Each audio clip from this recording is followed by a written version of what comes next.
आ गया जी। रुक जाओ। मेला लुट महकमा मनी अर्ज वर्गा बहुत बहुत धन्यवाद।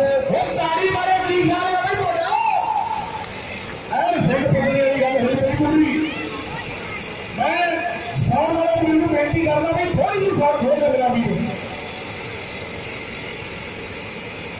ठीक है जी।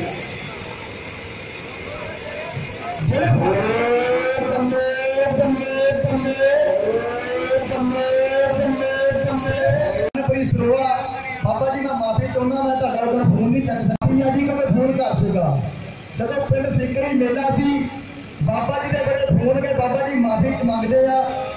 बाबा जी खेलों को प्रमोट करते हैं। बाबा जोगा सिंह जी सरोआ साहब बनावी बल्ले बल्ले हो गई अज पिंड नराज पिंड जाना वो पिंड